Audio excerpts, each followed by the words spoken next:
Hello बच्चों, कैसे हो। मैं उम्मीद करता हूं कि आप लोग अपनी पढ़ाई अच्छे से कर रहे होंगे। आज हम शुरू करने जा रहे हैं एक नया ही चैप्टर, आप इसे मॉड्यूल मान लीजिए, which is Newton's laws of motion. बच्चों, आईआईटी जेई और नीट दोनों में ये बहुत ही इंपॉर्टेंट टॉपिक है। आप लोग इस टॉपिक से फेमिलियर हैं। क्लास 9th और क्लास 10th में आप लोगों ने पढ़ाई से रिलेटेड क्वेश्चंस सॉल्व किए हैं, लेकिन अब हम थोड़ा सा इसमें गहराई से और अंदर जाएंगे। इंटरेस्टिंग टॉपिक है क्योंकि ढेर सारे फोर्सेस जब एक बॉडी पे एक्ट करते हैं तो बॉडी किस तरीके से रिएक्ट करती है, हम ये पढ़ने वाले हैं। अभी तक काइनेमेटिक्स में the motion of a particle used to be described using position vector, acceleration क्या होता है, velocity क्या होती है, इस तरीके के कॉन्सेप्ट्स और टर्म से आप करते आए हैं एक पार्टिकल के मोशन को डिस्क्राइब। लेकिन ये होते क्यों हैं, एक पार्टिकल मूव क्यों करता है। 10 न्यूटन का फोर्स आप लगाते हैं तो एक बॉल काफी तेजी से आगे बढ़ती है और एक टेबल आगे नहीं बढ़ता है। क्यों नहीं बढ़ता है? All of these stuff is going to be covered in this chapter. यहीं पे एक टर्म है दोस्तों, वो है न्यूटोनियन मैकेनिक्स का। इस चैप्टर में एक टर्म है न्यूटोनियन मैकेनिक्स। इतना तो आप लोग समझ गए होंगे कि न्यूटन के नाम पे न्यूटोनियन मैकेनिक्स की बात है। देखिए, हम लोग अपने आसपास या जनरल पार्लेंस में हम जिन चीजों को मूव करते हुए देखते हैं, जैसे कार 60 किलोमीटर पर आवर की स्पीड पे चल रही होती है, या एक आदमी 10 किलोमीटर पर आवर की स्पीड पे साइकिलिंग कर रहा होता है, बस चल रही होती है, रिवर चल रही होती है, बोट चल रही होती है। ये सारी चीजें हम लोगों ने पढ़े हैं, देखते रहते हैं, हमेशा सुनते रहते हैं। एरोप्लेन 500 किलोमीटर पर आवर की स्पीड से चल रहा है, इस तरीके की चीजें हम लोग देखते रहे। ये जितनी भी स्पीड्स हैं, ये स्पीड लाइट की स्पीड के कंपैरिजन में काफी कम है या नेग्लिजिबल है। लाइट की स्पीड क्या है? 3 × 10⁸ मीटर पर सेकेंड या 3 × 10⁵ किलोमीटर पर सेकेंड। और हम ये किन स्पीड्स की बात कर रहे हैं? 60 किलोमीटर पर आवर की स्पीड की बात कर रहे हैं। इसका मतलब कि जिन ऑब्जेक्ट्स को हम देख रहे हैं ये कम, रिलेटिवली वेरी नेग्लिजिबल स्पीड पे लाइट के कंपैरिजन में चल रहे हैं। क्यों मैं ये बात कर रहा हूं? ये बात इसलिए मैं कर रहा हूं क्योंकि मास of a body is dependent on the speed at which it is travelling. इसका मतलब क्या है? इसका मतलब यह है कि अभी तक तो हम ये सुनते आए हैं कि किसी भी बॉडी का जो मास होता है वो कांस्टेंट होता है। ये चीज चैलेंज की गई और बाद में प्रूफ भी किया गया कि ऐसा नहीं है, मास भी वेरिएबल है। लेकिन किन सिनेरियोज में वेरी करता है? जब एक बॉडी रिलेटिवली काफी ज्यादा स्पीड पे मूव करना शुरू कर देती है। कैसे होता है? मतलब mass of a body is equal to a gamma factor gamma and mass of a body at rest. मान लीजिए हम इसे m0 से रिप्रेजेंट करते हैं। अगर कोई बॉडी रुकी हुई है उस समय उसका क्या मास है, उसे हम m0 से रिप्रेजेंट करते हैं। और मास जो है, अगर आप किसी एक स्पीड पे बढ़ना शुरू कर देते हैं तो वो इस फैक्टर गामा से रिप्रेजेंट के कंटेक्स्ट में चेंज होता है। And gamma is equal to 1/√1 - v²/c², जहां पे c ये तो स्पीड ऑफ लाइट है, v जो है वो ऑब्जेक्ट किस स्पीड पे मूव कर रहा है। तो अगर ये स्पीड कंपैरेबल हो जाती है c के बराबर, अगर ये स्पीड c के बराबर कंपैरेबल हो जाती है तो ये गामा का फैक्टर भी वेरी करने लगता है और ये मास वेरी करता है। लेकिन चूंकि हम लोग देखते हैं 50 kilometre per hour, 60 kilometre per hour, ये स्पीड, ये बॉडी की स्पीड जो होती है वो ऑलमोस्ट लाइट की स्पीड के कंपैरिजन में नेग्लिजिबल हो जाती है। ये फैक्टर 1 के बराबर हो जाता है और नेचुरली आपका जो मास होता है वो हम कांस्टेंट ट्रीट करते हैं। मास को कांस्टेंट ट्रीट करके जो लॉज ऑफ मोशन न्यूटन ने दिए थे वो न्यूटोनियन मैकेनिक्स की बात आ जाती है। लेकिन जब ऑब्जेक्ट बहुत तेजी से मूव करने लगता है उस केस में फिर Einstein's theory of relativity, Einstein's theory of relativity आ जाती है, ठीक है। और क्वांटम मैकेनिक्स वगैरह में इसका रोल है। लेकिन इस चैप्टर के कंटेक्स्ट में हम सिर्फ न्यूटन्स के लॉज के बारे में पढ़ेंगे। इसका कोई एप्लीकेशन नहीं है, मतलब ऑलमोस्ट या बिल्कुल नहीं है। हम इस चीज को किनारे रख के फिर मेजॉरिटी ऑफ द क्वेश्चन सारे सॉल्व करने वाले हैं। इसीलिए हालांकि ये कॉन्टेक्स्ट बिल्डिंग था, सारी चीजें आपको बतानी थी, इसलिए ये बता दिया गया, ये टर्म आपको इंट्रोड्यूस कर दिया गया, लेकिन इसका कोई रोल इस चैप्टर में नहीं है। अब चलते हैं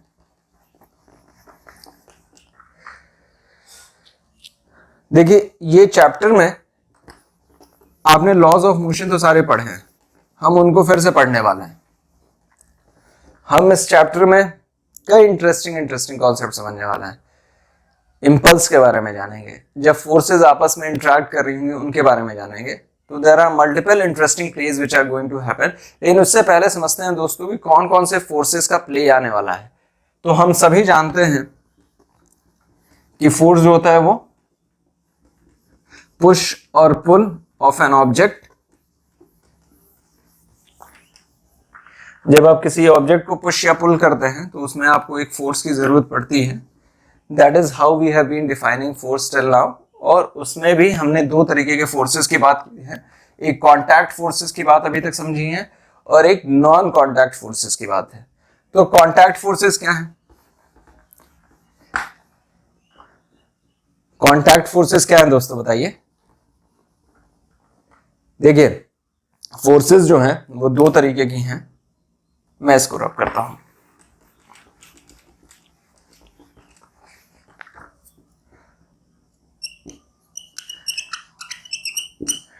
कॉन्टैक्ट फोर्सेस और नॉन कॉन्टैक्ट फोर्सेस।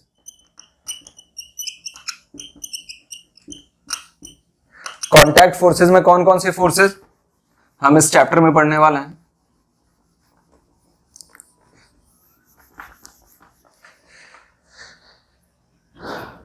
हम इस चैप्टर में पढ़ने वाले हैं फ्रिक्शन के बारे में। फ्रिक्शन। हम इस चैप्टर में पढ़ने वाले हैं नॉर्मल फोर्सेस के बारे में। नॉर्मल फोर्सेस क्या थी? आपको याद होगा जब किसी बॉडी पे, क्लास 9th में आपने पढ़ा होगा, किसी बॉडी पे लगने वाला फोर्स परपेंडिकुलर, जब दो सरफेसेस आपस में कांटेक्ट में आती हैं तो नॉर्मल फोर्सेस के बारे में हम पढ़ने वाले हैं। हम टेंशन के भी बारे में पढ़ने वाले हैं। टेंशन क्या होता है? एग्जाम में अच्छा परफॉर्म करने वाले टेंशन की बात नहीं कर रहा है। जब आप किसी स्ट्रिंग से किसी ऑब्जेक्ट को पुल करते हैं तो वो स्ट्रिंग तन जाती है, स्ट्रेट हो जाती है, टाइटन हो जाती है, उसमें एक फोर्स डेवलप हो जाता है। That force is called as tension force. ये तभी होता है जब आप उसे पुल करते हैं। जैसे वहां पे आपने कोई सामान रखा, आप उसको स्ट्रिंग से ऐसे पुल करने की कोशिश करते हैं तो वो टाइटन हो जाती है। पुल करने की कोशिश करते हैं, सॉरी जो टर्म है, आप खींचने की कोशिश करते हैं तो वो टाइटन हो जाती है। और जब आप पुश करने की कोशिश करते हैं, उसमें सामान है और आप स्ट्रिंग से उसे पुश करने की कोशिश करेंगे, कुछ फर्क नहीं होगा। तो स्ट्रिंग में टेंशन फोर्स तब डेवलप होती है जब वो किसी एक चीज को खींच रही होती है। स्ट्रिंग जब किसी एक चीज को खींचेगी तो उसमें टेंशन फोर्स आएगा। पुल कर रही होगी तब टेंशन आएगा, और हम उसके बारे में भी पढ़ने वाले हैं। फिर वेट, mg, जब कोई ऑब्जेक्ट पड़ा रहता है, वो अर्थ जब उसे अट्रैक्ट कर रही होती है, वेट, तो mg के बारे में भी हम पढ़ने वाले हैं। Majority of these forces are going to have an impact, और इनका कंबाइंड इफेक्ट किस तरीके से एक ऑब्जेक्ट के मोशन को डिटरमाइन करता है, वो सारी चीजें हम पढ़ेंगे। हमने कहा था ना कि इस चैप्टर में हम डायनामिक्स पढ़ेंगे कि क्यों चीजें हो रही है, मोशन क्यों हो रही है, तो ये फोर्सेस उस पर लग रही है, आपस में किस तरीके से इंटरेक्ट कर रही है, वो सारी चीजें हम पढ़ के बॉडी के मोशन को डिसाइड करने वाले हैं या डिटरमाइन करने वाले हैं इस चैप्टर में। नॉन कॉन्टैक्ट फोर्सेस में आपके इलेक्ट्रोस्टैटिक या इलेक्ट्रोमैग्नेटिक कह लीजिए, मैग्नेटिक फोर्सेस और gravitational force. Generally in majority of the questions, almost all of the questions, आपके नॉन कॉन्टैक्ट फोर्सेस का प्ले इस चैप्टर में नहीं होने वाला है, बट स्टिल ये मेजर फोर्सेस हैं जिनको हम जानते हैं नॉन कॉन्टैक्ट फोर्सेस। तो हम जो पढ़ेंगे वो कॉन्टैक्ट फोर्सेस के बारे में, friction, normal forces, tension, weight, इस तरीके के फोर्सेस जब एक बॉडी पे लगेंगे तो क्या इंपैक्ट पड़ेगा, हम फ्री बॉडी डायग्राम बनाएंगे, हम इंपल्स को समझेंगे, मोमेंटम को समझेंगे, law of conservation of momentum को अप्लाई करेंगे, मल्टीपल तरीके के इंटरेस्टिंग क्वेश्चन सॉल्व करेंगे, पुली के प्रॉब्लम्स जो एस सी वर्मा सर की किताबों में बच्चों को फ्राइडन करते हैं, उस तरीके के सारे क्वेश्चंस को सॉल्व करेंगे। आपको मजा आएगा इस चैप्टर को पढ़ने में, ठीक है। यहां तक अगर बात क्लियर है तो अब चलते हैं हम न्यूटन्स लॉज ऑफ मोशन के बारे में, उनको समझने की कोशिश करते हैं। वहां से कहानी शुरू करते हैं, न्यूटन्स का फर्स्ट लॉ डिस्कस करते हैं और फिर बात को आगे बढ़ाते हैं। तो क्या है न्यूटन्स का first law of motion?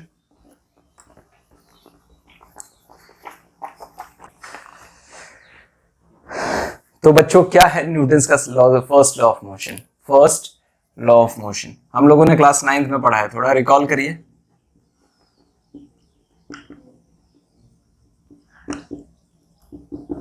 A body in motion or rest would tend to retain its motion or rest until and unless an external force is applied on it. एक बॉडी अगर चल रही है, मोशन में है या रुकी हुई है, तो वो अपने स्टेट को मेंटेन किए रहेगी। चल रही है तो चलती रहेगी, रुकी है तो रुकी हुई रहेगी, until and unless an external force is applied on it. कोई बाहरी फोर्स उस पे अप्लाई ना हो। और थोड़ा इसे ग्रैनुलराइज किया जाए और छोटे और नीचे लेवल पे जाया जाए या और गहराई में जाया जाए, तो इसका मतलब क्या है? इसका मतलब ये है कि नेट एक्सटर्नल फोर्स, मान लीजिए कोई टेबल रुका हुआ है, मैं इस फोर्स लगा रहा हूं, ठीक है, 10 न्यूटन का फोर्स लगा रहा हूं, क्या वो टेबल मूव करने लगेगी? शायद नेट एक्सटर्नल फोर्स, जो फ्रिक्शन उसको जिस रोके हुए है, वो नेट एक्सटर्नल फोर्स जो है वो अनबैलेंस्ड ना हो जाए, मतलब उसमें आपस में उन दोनों जो हम एक्सटर्नल फोर्स लगा रहे हैं और जो बाकी और भी फोर्सेस लग रहे हैं, ये जब तक अनबैलेंस ना हो तब तक बॉडी अपने स्टेट ऑफ रेस्ट और ऑफ मोशन को कंटिन्यू करती रहेगी। इसी लॉ को लॉ ऑफ इनर्शिया भी कहते हैं। आप लोगों ने ये टर्म सुना होगा, लॉ ऑफ इनर्शिया। मोशन में है तो बॉडी मूव करती रहेगी, रुकी हुई है तो रुकी रहेगी, और तीसरा इसमें डायरेक्शन की भी बात होती है दोस्तों, ठीक है। इनर्शिया ऑफ मोशन,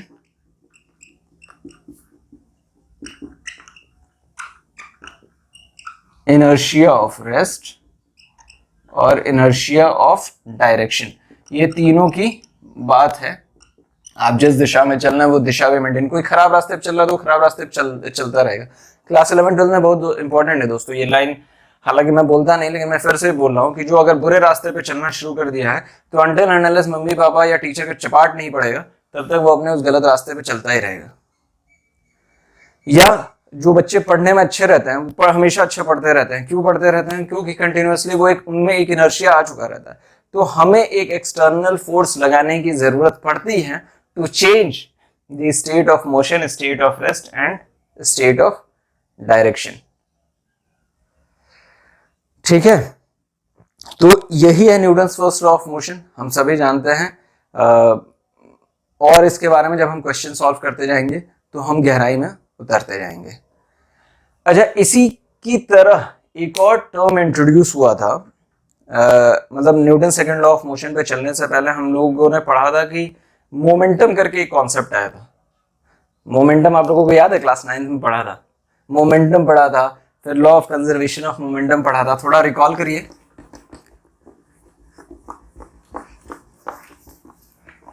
याद आ रहा है थोड़ा सा आप लोगों को? तो न्यूटन्स का जो सेकेंड लॉ ऑफ मोशन था वो मोमेंटम जैसे टर्म से ओरिजिन था, ओरिजिन वहां पे छिपा था। तो मोमेंटम एक ऐसा फिजिकल फिनोमिनन है जो कि एक बॉडी पजेस करती है because of the combined effect of mass and velocity.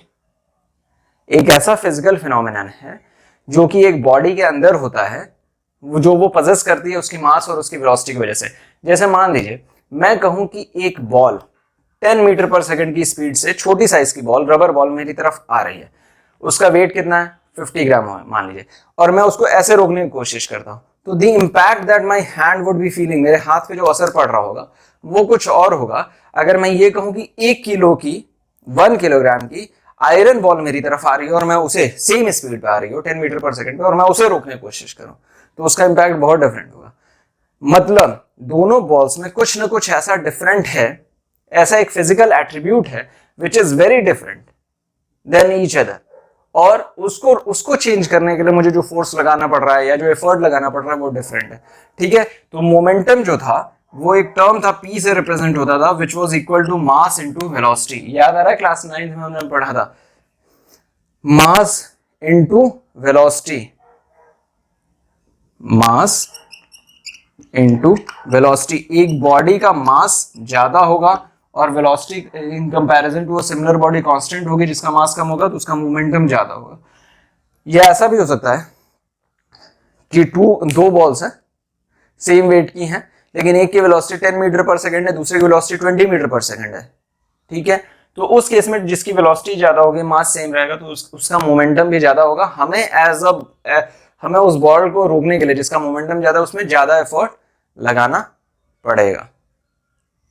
ठीक है, ये मोमेंटम का आप लोगों ने टर्म पढ़ा था, और यहीं से चीजें डिराइव हुई थी दोस्तों, या यही इसी कॉन्सेप्ट से, मोमेंटम से डिराइव हुआ था फोर्स, न्यूटन्स का सेकंड लॉ। वो कुछ ऐसा था कि the rate of change of momentum, एक बॉडी के मोमेंटम को चेंज करने में जो एफर्ट लगेगा वही फोर्स, वो इक्विवेलेंट होगा force applied on the body, या force is equal to, force applied on a body is equal to rate of change of momentum. उस बॉडी पे कितना मोमेंटम चेंज हो रहा है वो, जैसे मान लीजिए final momentum minus initial momentum divided by कितने टाइम में, rate of change of momentum कितने टाइम में हो रहा है। यही है न्यूटन्स का सेकंड लॉ ऑफ मोशन। यहां से फिर आप लोगों ने डिराइव किया था कि अगर फाइनल मोमेंटम क्या है, मास तो सेम है, वेलोसिटी v है फाइनल वेलोसिटी, माइनस मास पहले और इनिशियल वेलोसिटी u थी, डिवाइडेड बाय t, आपने m को बाहर निकाला था, v minus u by T निकाला था, और v minus u by T क्या होता है, आपने ये वाला फॉर्मूला पढ़ा है ना, v is equal to u plus a t, तो एक्सेलरेशन का वैल्यू हो जाता है v minus u by t, तो ये हो जाता है मास इनटू एक्सेलरेशन, और यही फोर्स के बराबर है। तो force is equal to mass into acceleration करके जो फॉर्मूला है जिसे हम Newton second law of motion में पढ़ते आए हैं, वो यहां से डिराइव होता है कि force is equal to rate of change of momentum. ठीक है, force is equal to rate of change of momentum. ये तो आपने क्लास 9th में पढ़ा था। डेरिवेशन अगर आपने क्लास 11th में पढ़ लिया होगा तो मैं इसको दूसरे तरीके से भी रिप्रेजेंट कर सकता था, जैसे force is equal to mass into velocity, rate of change of momentum. मतलब इसका आप डिफरेंशिएशन कर दीजिए, इसका अगर आप डिफरेंशिएशन करेंगे इस वाले टर्म का, मास इंटू वेलोसिटी, क्या होगा, फर्स्ट टर्म डिफरेंशिएशन अभी आप क्लास में अगर पढ़ चुके होंगे तो ठीक है, नहीं तो मैं आपको बता देता हूं। डिफरेंशिएशन में first term mass into differentiation of velocity with respect to time plus rate of change of momentum, तो टाइम के रिस्पेक्ट में आप डिफरेंशिएट करेंगे, plus first term into rate of change of second term into rate of change of first term. तो first term into जो दूसरा वाला term है उसको आप टाइम के रिस्पेक्ट में डिफरेंशिएट कर देना है, और दूसरा टर्म जो है इनटू फर्स्ट टर्म को टाइम के रिस्पेक्ट में डिफरेंशिएट कर देता है। ये जो है dm by dt क्या होता है, ये मास तो चेंज नहीं हो रहा समय के हिसाब से, एटलीस्ट न्यूटोनियन मैकेनिक्स में तो नहीं हो रहा, तो ये टर्म जीरो हो गया। तो mass into change of velocity क्या होता है, एक्सेलरेशन होता है।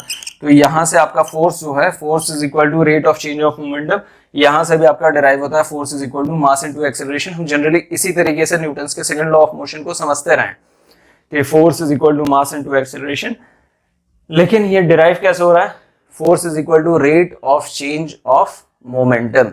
यहां से न्यूटन्स का सेकंड लॉ डिराइव हो रहा है। ठीक है, जैसे अब इसी को ग्राफिकल फॉर्म में थोड़ा सा समझते हैं। ग्राफिकल फॉर्मेट का क्या मतलब है? तो ग्राफिकल फॉर्मेट में मान लीजिए दोस्तों, इसी कॉन्सेप्ट को समझना है तो इसका मतलब क्या है, जैसे मान लीजिए मोमेंटम टाइम ग्राफ कुछ इस तरीके से प्लॉटेड है, ठीक है। Momentum with respect to time कुछ इस तरीके से प्लॉटेड है, और आपसे पूछ दिया जाए कि ये वाला जो पॉइंट ए है यहाँ पे कितना फोर्स अप्लाई हो रहा है, तो कैसे निकालेंगे? मोमेंटम क्या है, रेट, फोर्स क्या है, rate of change of momentum. मान लीजिए ऐसे ये टेंजेंट यहां से जा रहा है, एज्यूम करिए कि ये यहां से टच है, तो मोमेंटम क्या होता है, फोर्स क्या होता है, rate of change of momentum. Rate of change of momentum is nothing as but the slope of the graph.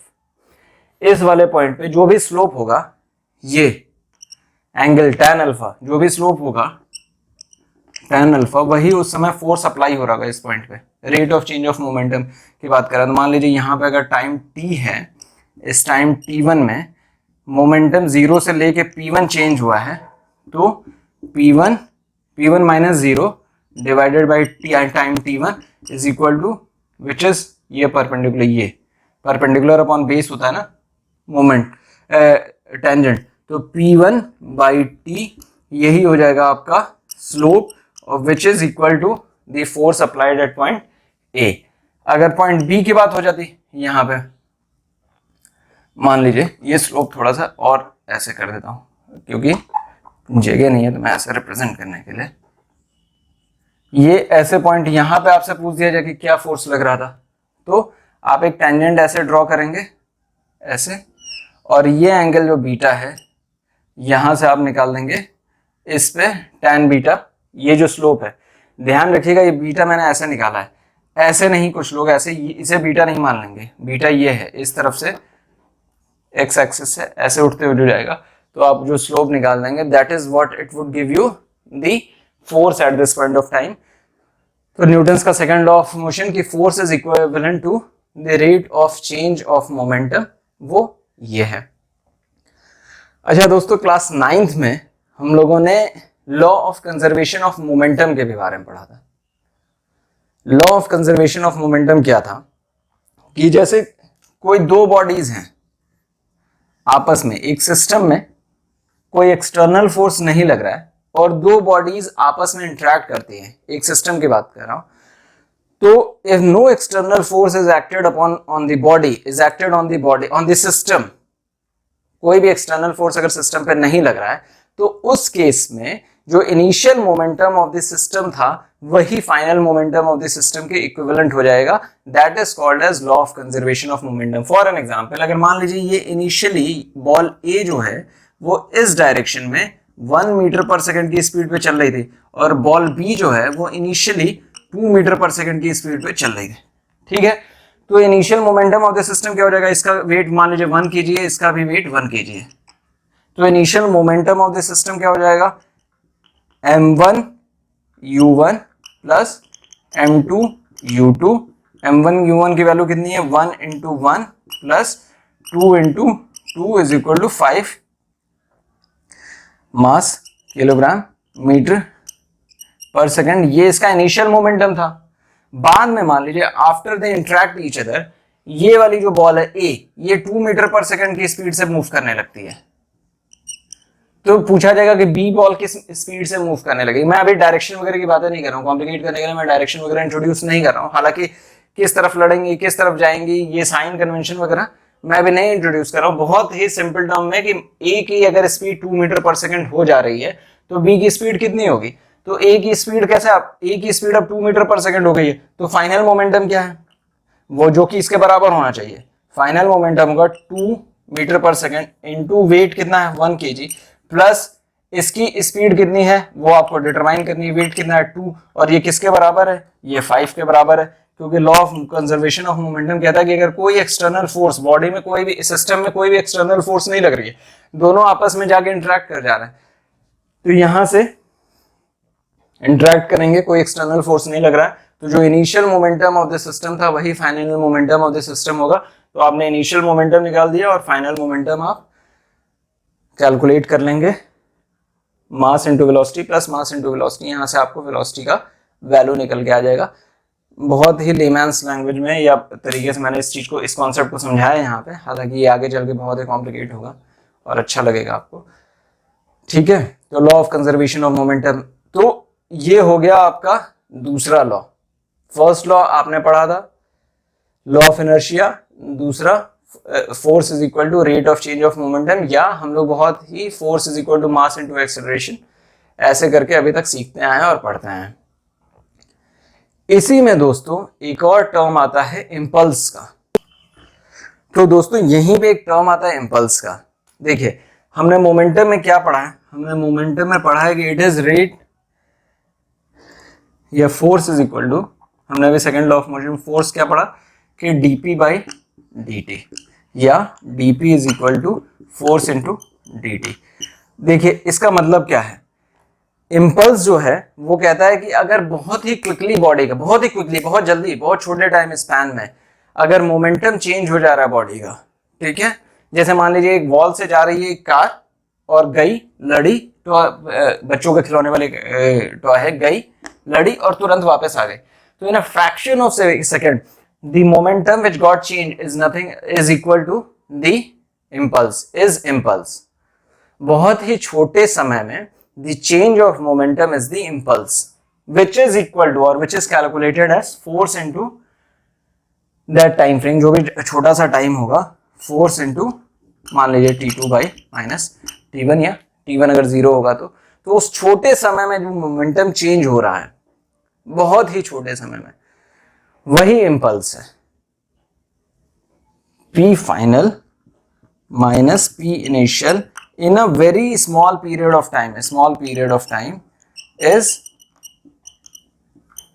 Impulse.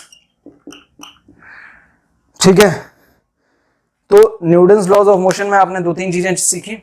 Second law of motion में वो है मोमेंटम के बारे में आपने जाना, rate of change of momentum force के equivalent है वो आपने जाना, फिर आपने थोड़ा सा उसका छोटा सा डेरिवेशन देखा और वहां से आपने force is equal to mass into acceleration जाना, फिर rate of conservation of momentum के बारे में आपने चीजों को समझा, और फिर ये इम्पल्स एज अ कॉन्सेप्ट को से आप फेमिलाइज्ड हुए। क्वेश्चंस आएंगे अभी आगे चल के, इस पे क्वेश्चंस में आएंगे। और फिर आपने न्यूटन्स का थर्ड लॉ ऑफ मोशन आप जानते हैं और सबसे फेमस लॉ है, every action has an equal and opposite reaction. Forces जो हैं वो इक्विवेल, वो जैसे थर्ड लॉ ऑफ मोशन क्या कहता है कि दो बॉडी हैं, बॉडी ए बॉडी बी, दोनों आते हैं, इंटरेक्ट करते हैं, आपस में लड़ जाते हैं, ऐसे लड़ जाते हैं, तो force applied on body A by body B वो इक्विवेलेंट हो जाएगा, डायरेक्शन जिसे रिप्रेजेंट कर रहा हूं मैं minus force applied on body B by body A. और इसी का जो जनरल पार्लेंस में हम लोग टर्म सुनते हैं या जनरल लैंग्वेज जो जनरली हम लोग बोलते हैं कि every action has a equal and opposite reaction. ठीक है, इन्हीं Newton's third law of motion and law of conservation of momentum वगैरह को यूज करके ये जो इस तरीके के क्वेश्चंस बनते हैं कि मान लीजिए एक बोट पे आप खड़े हैं, ठीक है, और आपको बोट से जमीन पे जब आप जाते हैं, जब जंप करते हैं, जंप करके आप दूसरी तरफ जाते हैं तो बोट पीछे की तरफ हो जाती है, ठीक है, तो आप जब पीछे की तरफ पुश करते हैं तो वो बोट आपको आगे की तरफ पुश करती है और आप उधर जंप कर जाते हैं। ये थर्ड लॉ ऑफ मोशन है, बस इसमें law of conservation of momentum का भी एप्लीकेशन है, क्योंकि आप और बोट एक सिस्टम का पार्ट है। ठीक, तो आपने यहां से तो जंप किया, आपने इस बोट से मान लीजिए इस डायरेक्शन में आपने जंप किया, तो आप इस डायरेक्शन में आपने जंप किया तो आपने एक वेलोसिटी इस तरफ तो अटेंड की, तो मास इनटू वेलोसिटी, आप दोनों की बोट और आप जब खड़े थे एक जगह रुके हुए थे तो उस समय मोमेंटम सिस्टम का जीरो था क्योंकि दोनों की वेलोसिटी जीरो थी। लेकिन जब आपने जंप किया इस तरफ आपकी एक वेलोसिटी आई है तो बोट इस डायरेक्शन में मूव कर रही है अपोजिट डायरेक्शन में, ताकि वो दोनों मोमेंटम एक दूसरे को बैलेंस कर दे। तो law of conservation of momentum का भी वहां पे एप्लीकेशन है। इसी तरीके से स्पेसक्राफ्ट में जब कोई आदमी बाहर निकलता है और उसे अपने स्पेस की तरफ, अपने क्राफ्ट की तरफ, स्पेसक्राफ्ट की तरफ वापस जाना होता है तो ये अपोजिट डायरेक्शन में कुछ फेंकने की कोशिश करता है। तो सेम वही law of conservation of momentum apply होता है, वो स्पेस की तरफ अपने स्पेसक्राफ्ट की तरफ मूव करना शुरू करता है और वहां पे एवरी न्यूटन्स का थर्ड लॉ भी एप्लीकेबल हो जाता है, every action has an equal and opposite reaction. तो ये इनके कंबाइंड इम्पैक्ट को से law of conservation of momentum और थर्ड लॉ के इन कंबाइंड इम्पैक्ट से रॉकेट भी प्रोपेल होता है, ऊपर की तरफ भी प्रोपेल होता है, बढ़ता जाता है, नीचे की तरफ गैसेस का बाहर निकलना थ्रस्ट देता है और ऊपर की तरफ मूव करता जाता है। तो देयर आर मल्टीपल एग्जांपल्स। आप लोगों ने क्लास 9th 10th में ये सारी चीजें डिस्कस की हैं, पढ़ी हैं, समझी हैं। तो आज का चैप्टर बच्चों यहीं पे रोकते हैं। इंट्रोडक्टरी चैप्टर था, भूमिका बांध रहा था इस चैप्टर में आपको क्या आने वाला है। आगे चल के अगले वाले चैप्टर में या अगले वाले पार्ट में आप फोर्सेस के बारे में पढ़ेंगे। कॉन्टैक्ट फोर्सेस जो हमने बात की थी ना, कि नॉर्मल फोर्स किस तरीके से एक बॉडी पे लग रहा है, टेंशन एक बॉडी पे लग रहा है, वेट का क्या इम्पैक्ट पड़ रहा है, ये सारे फोर्सेस के बारे में आप समझेंगे। फिर फ्री बॉडी डायग्राम का इंट्रोडक्शन होगा कि एक बॉडी जब शांति से पड़ी हुई है तो उस पर ये फोर्सेस जब आपस में इंटरेक्ट कर रहे हैं तो किस तरीके से रिएक्ट कराते हैं। You will get to know about it. और फिर धीरे धीरे फिर हम कॉम्प्लेक्स करते जाएंगे चीज़ों को, हम पुली ले आएंगे और फोर्सेस का इंटरेक्शन आएगा, एफबीडी से सॉल्व करेंगे, बॉडी का नेट एक्सेलरेशन वगैरह दिखाएंगे, तो तब क्वेश्चंस और बढ़ते जाएंगे। लेकिन आज इंट्रोडक्टरी चैप्टर था, छोटे पे रोकते हैं और सिर्फ रिविजन हुआ है हमारे न्यूटन्स के तीनों लॉज ऑफ मोशन को लेके और मोमेंटम को लेके। तो hope I have been able to add some value to your thought process. आपने कुछ नया सीखा है। I will be coming back with the next part in this module itself pretty quickly. Thank you for watching this. आप लोग पढ़ते रहिए, keep learning, keep growing बच्चों। Thank you.